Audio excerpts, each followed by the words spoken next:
Hi guys, welcome back to my channel. This is obviously a bit of a different type of video. It's not really a proper sit down video because I haven't got all my light and all that kind of stuff, and it's not really a vlog either. Basically I just wanted to put a video up before I start uploading weekly vlogs to update you on my operation, because obviously the last video I put up was about going in for my operation. So I'm filming this 1 week and 2 days after I had the operation, and I thought I would just tell you a bit about what has been going on in the last week and a bit, and yeah, just let you know kind of what's, obviously I haven't been vlogging, so let you know what's happened. It has been a rough 2 weeks, and I'm pretty sure I'm going to cry in this video because I can already feel it. So last Tuesday, which was the 12th, I think, so I'm so lost on dates. Yeah, so the 12th of November, I went up to London very, very early, and with my dad to UCLH, and checked me in for surgery. Did all the sort of pre-surgery stuff, like all the questionnaires, seeing the anaesthetist, seeing the doctor, checking that they were doing the right operation, putting an arrow on my leg. Also, I just thought I actually should probably say before I start any further, this was going in for my femoral osteotomy, and I will link videos down below so that you can find out why that I was having that. So yeah, did all that, and then waited around for quite a long time, and eventually got taken through to well, got changed into like a gown and all that stuff, and then got taken through to like this little waiting room for surgery. My dad went off at that point. I think I got taken through too early because I was sat in that little waiting room for probably over 2 hours, and it's really only meant to be like a holding bay until you go into surgery, but something went wrong. Yeah, and so basically my dad had been told, oh, ring us, at sort of like 2 o'clock and we'll let you know how she is and all that kind of stuff. So apparently he rang at 2, and he rang just after 2, sorry, and basically I'd only just gone into theatre. And they said basically I would be in there for about 5 hours. Obviously I don't have any memory because I was under general anaesthetic. They did like a nerve block into my right leg where they had to do injections like around the groin, which was not very pleasant. What I did like before surgery though, like before you go into the operating theatre, I was quite cold, and they put this like blanket thing on top of you. It's like really light, and then they plug it in to like this, it's almost like a hairdryer, and it like blows in hot air. I think it's called a bear hugger, and they can like decide what temperature they want it, and that was so nice because it just makes you feel really warm. So yeah, they did that, and they gave me the anaesthetic and all that stuff. Oh, sorry. And then next thing I know was that I woke up in recovery after sort of 5 hours of surgery. Took me a while to kind of wake up. I didn't feel too bad. I wasn't in a huge amount of pain at that point because the nerve block was still working, so I couldn't feel anything, which was quite nice. I felt very groggy and tired, and I've tried to take pictures and videos along the way, and I will try and insert them like over me talking.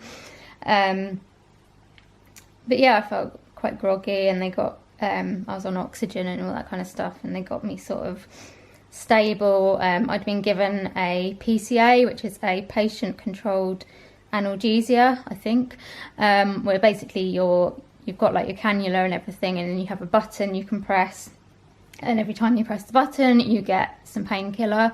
You can only do it once every 5 minutes. If you press it in between, then it won't give you anything. Obviously you don't want to overdose. So I was on fentanyl because I'm allergic to morphine and all the good stuff, although fentanyl is pretty good too. And then after a while I went up to the ward, and that was quite late in the evening. Didn't sleep particularly well. The nerve block was wearing off, the pain was getting worse, and I was just a bit all over the place, to be honest. And as Tuesday night went into Wednesday morning, oh god, I'm good. Oh, sorry, I'm gonna have to apologise for yawning because I'm so tired. As Tuesday went into Wednesday morning, I was just finding the pain more and more painful, basically. The doctor came round to see me on Wednesday morning, and I think at that point I burst into tears. I was like, I'm in so much pain, I can't cope. And they said they were going to go and get the pain team to come and see me, but that they were happy with how the operation had gone. And then that's when everything kind of started to go wrong. So throughout Wednesday I started to feel just really not very well.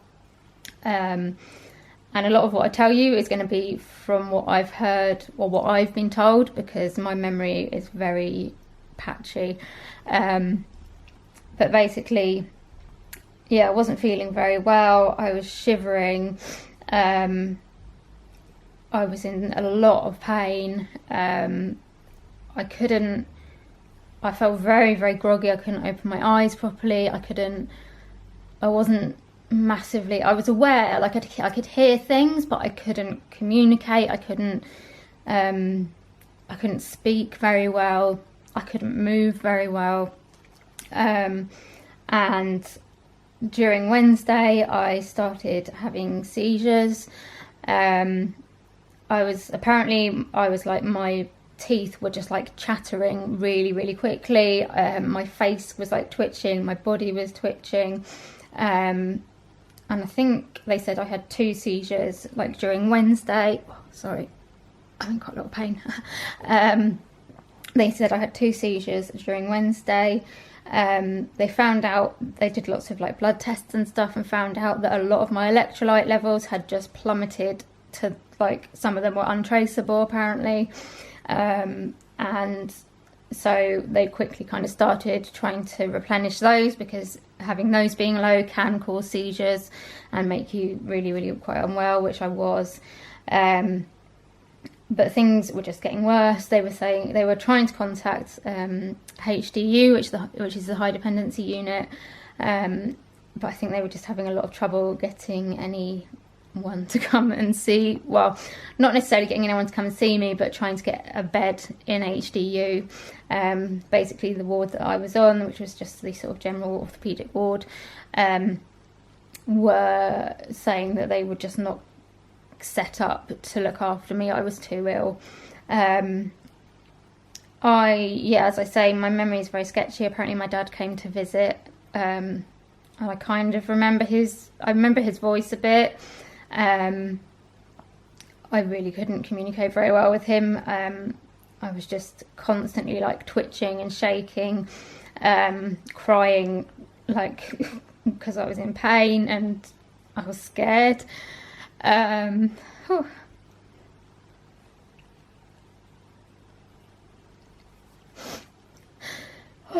Yeah, it was quite scary. And then it got to like Wednesday night, and apparently I had another like really big seizure. They had to do like a crash call. I vaguely have a memory of like lots of voices, and when they were like, 'cause they kept trying to open my eyes, I think, so I kind of vaguely have memory of seeing like people's faces and stuff, but I don't really know. I'm covered, I mean, these have had like a week to heal now, so I don't know how well, I can't turn it around, I don't know how well you're going to be able to see them, but like my whole arm and this one are covered in bruises. I've probably got a picture I can put up actually, from when they were trying to get cannulas in. They were trying to get blood gases and all this kind of stuff to try and work out what was causing the seizures. Apparently I think my breathing was really funny. I don't I don't know. I don't remember being particularly scared at the time. I think I was, because whenever I kind of gained any kind of consciousness, I felt so terrible that that's what my focus was. That's what I would cry because I was in pain, because I couldn't, like, my head, I had this most horrible, like, throbbing headache. I couldn't stand any light, and I think I was just I was getting upset because of all that, and because I felt just so groggy and I didn't really understand what was going on. And people were like asking me to tell them how I felt, and I couldn't get my words out, and I didn't really know how I felt. I couldn't communicate it, and it was horrible.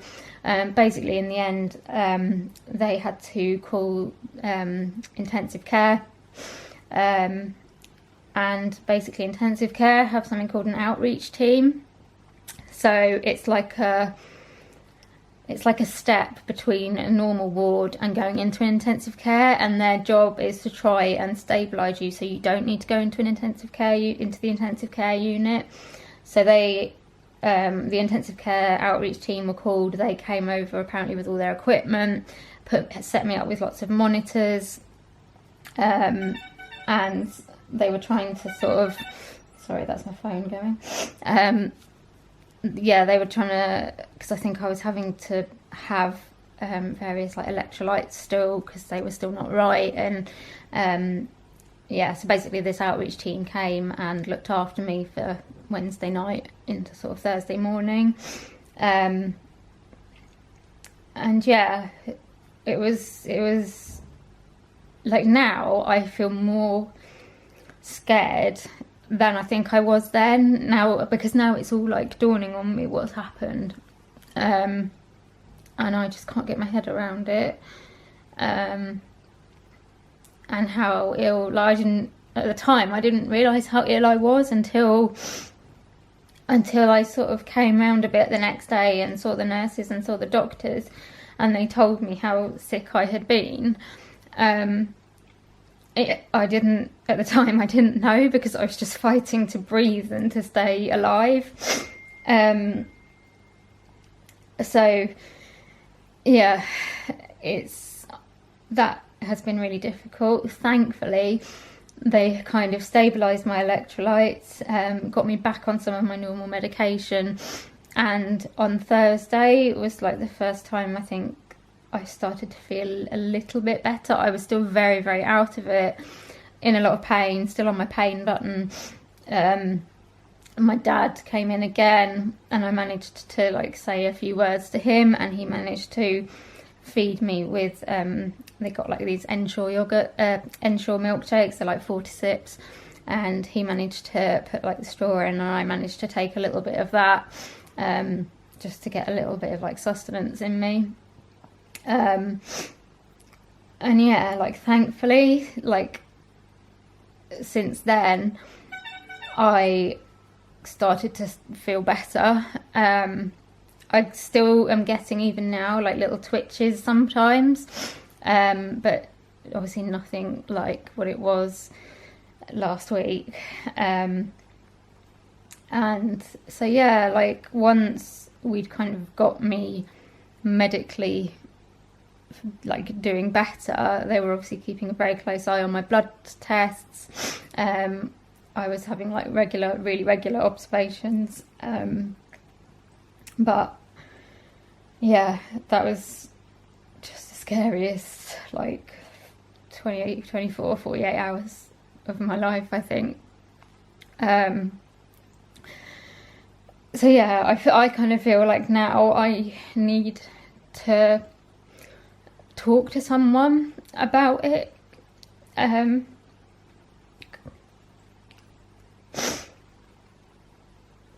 because I think it's affected me quite a lot, like mentally, but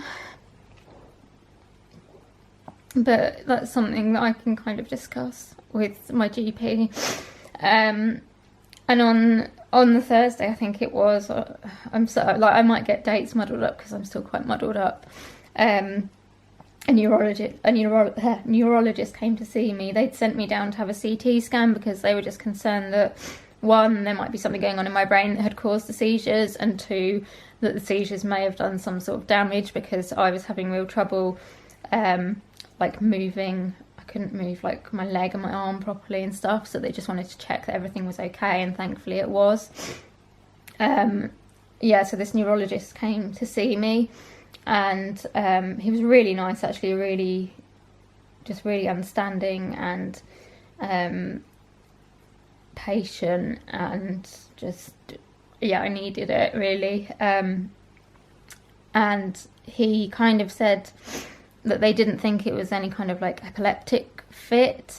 They had, the like nursing staff and the doctors and everyone had made like a lot of notes about exactly how things had happened and how I'd presented, and he kind of said that the electrolyte problems could well have kind of started things off, but that he thought it might be something a bit like a non-epileptic attack disorder, because I've had a seizure before, again when I was in hospital. Yeah, he thinks that maybe is what it was. So yeah, he talked about something called functional neurological disorder and non-epileptic attack disorder, which apparently are quite common if you have things like EDS, POTS, gastroparesis, all those kind of things that I've got. And he said basically it's like your body and your brain, I mean, it happens for different ways for various people. So basically it's your body is exposed to a stressful stimulus of some, so it could be anxiety, it could be like depression, but it also could be something physical like pain, or being just very physically unwell. And your body kind of gets to a point, and your brain gets to a point where it just goes, where it just thinks, I can't handle this anymore, I'm too ill, this is too much, I can't cope, and it effectively just switches off. I spoke to my POTS specialist yesterday, and he kind of explained it like this as well. Your brain just says, I can't do this, I'm going to switch off, and then hopefully when I switch back on again I'll feel better. So when it switches off, that's when you start having the seizures, and it's your body's way of, I guess, your brain's way of trying to protect itself and trying to just getting to a point where it can't cope, and that's what they think has happened with me. So yeah, it needs to be kind of discussed a bit more. I think I need to see a local neurologist. My POTS specialist is going to contact someone as well, but basically that's kind of what they think happened, and I'm going to have to let the DVLA know, which I'm so gutted about. I have spent, because I had my seizure a few years ago and lost my license for a year, got it back, and I just spent ages renewing it. It took me ages, as you'll know from my weekly vlogs, to renew it, and now I'm going to have to contact them again and see what they say. I mean, the neurologist at the hospital said in his opinion it shouldn't affect me driving, because mine seem to have very specific triggers, in that it's when I've only ever had them in hospital, and it's when I've been under like extreme like physical stress from an illness, and that's not gonna happen like that if you're in a car. So we'll see, but I'm gutted. I really am gutted. So that's what he thinks happened. As I said, I feel like I need to talk to somebody because I feel traumatized, to be honest. Not by anything the hospital did. The hospital have been brilliant. Every single member of staff at UCLH that I came into contact with has been fantastic. It's just the whole situation, and being so unwell at the time, and you know, knowing that I was sort of on my way almost to intensive care. Just, it's scary. But anyway, since then I started to feel a bit better, started to eat a little bit and get some like energy, and then the physios came to see me. And basically with this operation, so for anyone that doesn't know, they the surgeons cut my femur, rotated it so that it was in the right position, and then they've put a metal rod to hold it together. And with this kind of surgery, they want you to start mobilizing pretty much straight away. It's, you know, you don't have to like stay off weight, you know, not weight bear, because they actually say that weight bearing, not complete weight bearing, but partial weight bearing helps with the recovery, because obviously they've cut through muscles as well, and those need to redevelop. So the physios came to see me, and for the first time I saw them, they literally helped me sit up, put my legs over the edge of the bed, and I stood up and held a frame. And I think I shuffled like a couple of steps forward and a couple of steps back again, and then they helped me get back into bed. And that was hard, really, really hard. And then so I was in hospital until this Tuesday just gone. So I was in hospital for a week, and I saw the physios every day, and we gradually sort of progressed to doing a little bit of walking with the frame, and then progressed on to crutches. I will put pictures in. I have had a special frame where I can put my arms like across it rather than holding it because of my wrist problems, and also my crutches are forearm crutches. So yeah, now I'm they got me onto the crutches, and it's slow progress, and I'm just about managing shuffling around the house a little bit on my crutches. Thank God we have got the stair lifts, because I think if we hadn't got the stair lifts I might still be trapped in hospital, because generally they get you to do a stairs assessment before they let you leave, but because we've got the stair lifts I didn't have to worry about that, so that meant I could actually get out earlier than I would have done. And in all honesty, I don't know, I wouldn't be able to get up and down 2 flights of stairs the way I am at the moment. I'm still quite weak from being really ill, but also very weak from the operation. So having the stair lifts has been an absolute lifesaver. I still don't go up and down the stairs that much, but it just means that I can access my bedroom and I can get downstairs without walking, basically. So yeah, that's just kind of how it went over the next few days of being in hospital, really. Kind of trying to build up my strength a little bit, trying to eat some more, getting back on all my regular medications, and sorting that out, because I think that had sent my levels all funny as well. And yeah, it's been hard, like really, really hard. But as I said, the hospital have just been brilliant. I think I couldn't fault them. They've been so supportive. Every member of staff I've seen has been genuinely caring, and I really felt like they wanted to be helping me.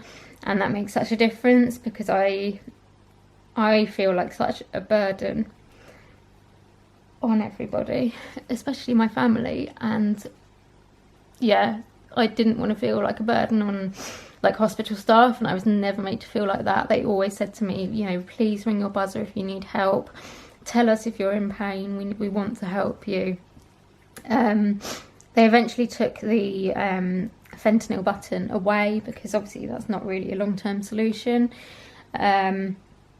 and moved me on to regular tramadol, paracetamol and oxycodone, which apparently I can take because I'm allergic to so much painkiller medication, but I'd never tried oxycodone before. So I've been taking liquid oxycodone, I don't know. So I'd been taking that very regularly in hospital. And then on Tuesday, so we decided, that's going to be discharge day, and they've sent me home with, I think they sent me home with 4 days supply of the oxycodone, because basically they don't really want you to be on it for a long time. And basically, although I've been in a lot of pain, I'm really struggling with the pain. I decided that I was going to not take it during the day and just take it at night and see how I get on. I think if the pain continues and it doesn't get any better, then obviously I'll need to ring. They give you the number of like a specialist, like orthopedic nurse that you can contact if there's any problems. But I'm just trying to grin and bear it at the moment, and because I don't want to be stuck on like really high doses of opiates, because it just messes everything else up. And yeah, you know, I only had 4 days worth anyway, so what I didn't want was to take it regularly and then to have to stop. So I thought if I just take it at night, then maybe that would be better. But it's hard, it's really hard. So yeah, getting home was interesting. We had to get a taxi and then the train and then the car, so that was hard. But I had my mum and my dad helping me, had my wheelchair, and we didn't get discharged until like 6:30, 7 o'clock at night. So actually the trains were quite quiet. Oh, sorry. So that was quite good. And yeah, I have been home for a couple of days. I'm very tearful, as you can probably tell. I just feel scared about everything.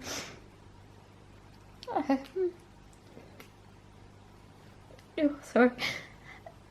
I think it's just quite overwhelming. Like kind of processing everything that's happened and coming home and then trying to process like the whole recovery period, and you know, it's not going to be easy. It's going to take a long time. I know every little thing just feels massive at the moment. Like it feels like a mountain. Like I cried at the station because I saw a pigeon with like a stumpy leg, and that made me cry.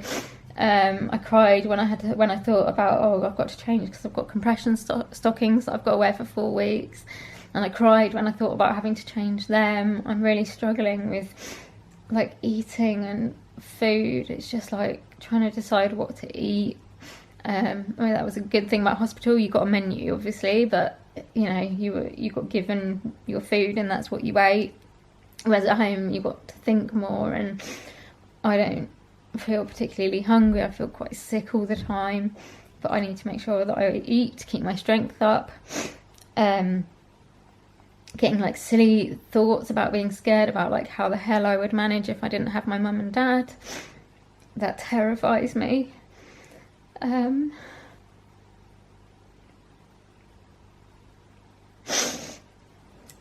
Yeah, I don't know. It's just a lot to cope with and a lot to take in, and I'm struggling with it at the moment. But it's nice to be home. I go back to see my consultant on the 10th of January. But as I said, I can ring if I've got any problems like before that. And I will be starting physio locally, hopefully soon. I'm going to see my GP at some point just to kind of go through everything. And any kind of things that need sorting out since coming home. And yeah, it's just a case, I think it's just a case of being patient, taking things slowly, accepting that I can't just get back to doing everything that I was doing before. You know, I'm desperate to get back to filming and blogging and all that kind of stuff, but at the moment I'm pretty much lay on the sofa all day, apart from, you know, I'm trying to get up and mobilise a bit because I need to change position and I need to move around, and I'm getting slightly concerned about pressure sores, so we're hopefully going to be speaking to my GP tomorrow on the phone about pressure sores on my heels. But yeah, I can just about go and sit up at the table and eat a bit of lunch, and then I have to come and like lie back down again. So yeah, I don't know when I'm going to be able to start editing and all that kind of stuff again. I just hope people will wait around for me, but I have to put my health first. I've got a little button that my mum and dad got me to wear around my neck, so I can press that if I'm ever in trouble and I need help. Then I can press that and they'll hear that I need help and be able to come and help me. And yeah, today and yesterday we've had Noah, so I've just been, you know, watching him play, and that's helped because he makes me smile and he's kind of lifted my spirits. And I'm just trying to take it a day at a time, really. So that's pretty much my update on the actual operation and what happened after it. I guess I want to say that it's not massively normal to be so ill afterwards. That's just me. But I wanted to include everything because, you know, I want to document my journey. Anyway, I can hear Noah coming in from the garden now, so I'm going to leave it here, and hopefully we'll be able to see you again soon. Please feel free to leave any comments or anything like that in the comments below, and hopefully I'll see you very soon in another video. I think what I might just do once I've uploaded this video is to just upload some of my weekly vlogs. There will be some weekly vlogs from before I had my operation, so don't be surprised if the weekly vlogs after this I'm still walking around like normal. But I just really need to catch up on like uploading my weekly vlogs, so I think that might be my priority for a bit until I feel able to sort of sit up and make some proper videos. But yeah, I hopefully have updated you on everything that's happening and my plans. So I will see you very soon, hopefully, in another video. Bye.